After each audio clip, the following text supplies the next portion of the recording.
but she would sit next to him and say, if you have a doubt, I'll call up the miss, and not really beat him up, right? And then she told us that, she beats him up much lesser because initially it wasn't clear to her.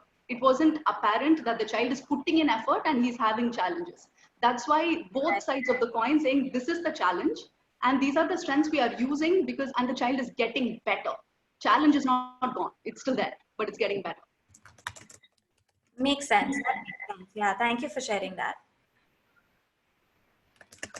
So moving on to the next question that I did have for you. We have been hearing a lot about emerging mental health needs and concerning well-being situations because of the pandemic and the lockdown. So I wanted to understand from you a little more about, some of the realities on ground that you have been dealing with, with the children that you work with. So I think straight up, we work with middle and high school students, by the way. So that is the context of the kids that we work with, Right. 10 years and up. And there is a lot of frustration, especially in the younger ones, 10 to 12, who are stuck at home for 4 months now, 3 months now. Yeah. So it's extremely frustrating for them. And the older kids have more complicated reactions to it.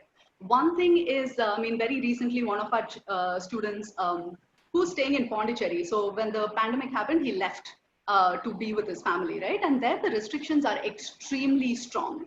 And they are not allowing, people from Tamil Nadu going into, Pondicherry and so on to just stem the infection. And so what this kid was saying is like, rombo over irukku.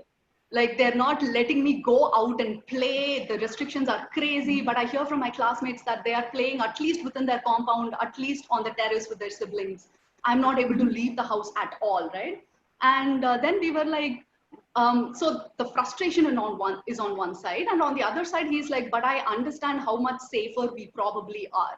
So I get maybe there is some sense to why these lockdown restrictions are so stringent here, and I get it. So I'm also feeling a little comforted by it, but I'm also very frustrated.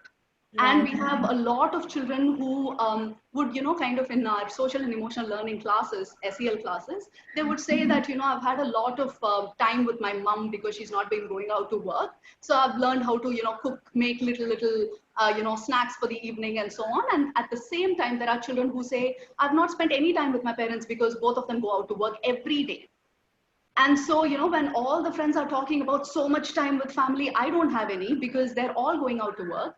And on top of it, I'm terrified because they are outside. And we live in such, sort of like close proximity to one another. Yeah. And then they go out every day, they are at risk, and then they come back. And one of our students also had concerns about a sibling who's very prone to catching infections very quickly. So she's the first one in the family to get a fever or a flu or whatever in typical, rainy season and flu season.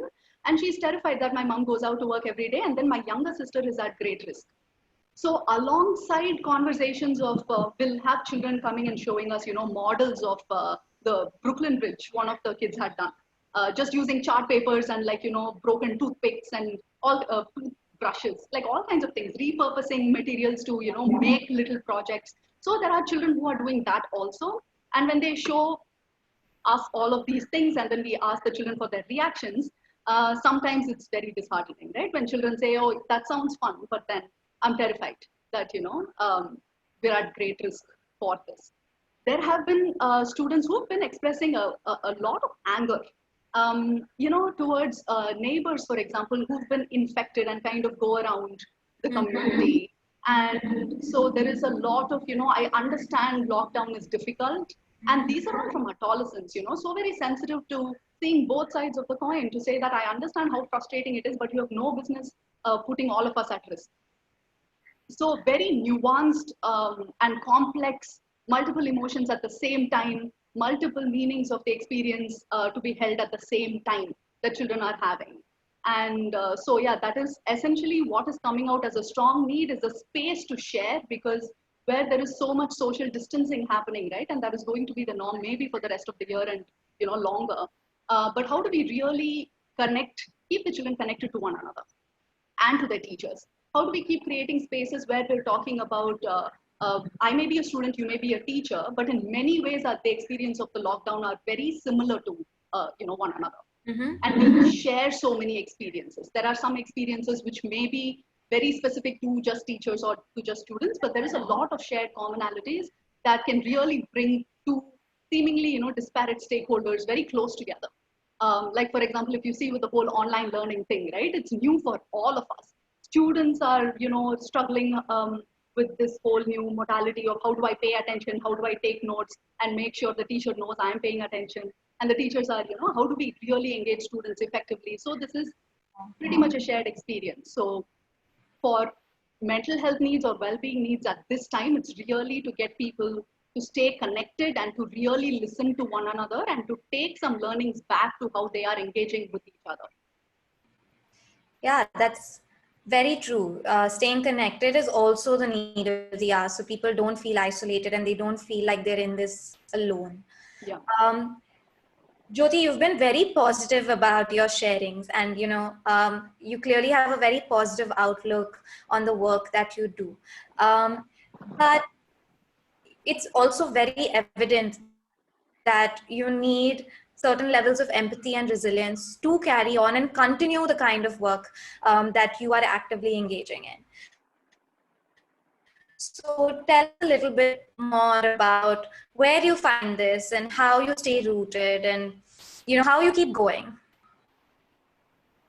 Right. So at Thrive, especially, it's not us alone, right, doing this work. So we often find that, for example, we're now going to be rolling out a parent well-being program for parents, right? IVR content that parents can get about, are you sleeping well? If you're angry, if you're anxious, all of that is normal kind of a thing. And we are planning on bringing parents aboard to kind of take a look at the curriculum and consult us on, is this useful to you? Will other parents find it helpful? So it's really working with all of the stakeholders to say we've kind of put something together based on our conversations in the past, based on what we are, understanding from the news or the literature or, research and so on. And we thought we would do something. Does this make sense to you? How much time will you be able to give to this? What would you like in the content that is helpful to you? And we do this with all the stakeholders, right? And that is because this is not anything that we imagine is our mandate alone, because that can get very, very self-defeating and also really draining, because when you start out, that's what you're thinking, that nobody looks at mental health and nobody thinks it's really important. So then it's entirely on me or my team to make sure it's heard. But then, all of that also it comes from a lot of anxiety around, is this going to reach the people that we intend for it to reach? And people take what they want. They will openly ask you for more. They will openly tell you, okay, this is a little excessive and our teachers don't have that much time, so we can't do this kind of a training. Right. So it's really helpful to have those kinds of inputs and constant learning through the year. So plenty of capacity building, plenty of reflective practices. So when you have had an SEL class, for example, our facilitators will come together and say, I was constantly getting frustrated with that one child who kept interrupting. So, because this empathy doesn't work all the time, because you're also juggling, multiple roles as a teacher. You want to make sure all of your students have the chance to speak. And then there is one child who does this. And then to come back and make sense of that. What did the child need? So, where was my anger coming from? What was I looking at the child and thinking at that time? Was I thinking, oh, this kid is being extremely difficult and he's just interrupting all the time? Or is it that this child has a lot to say and I have to make sure that he really gets his space without impinging on others? So then it's just these tiny steps that you're making. Yeah. Yeah, lovely. Jyoti, you've shared so much with us in the last 20 minutes. I personally have learned so much in this short span of time.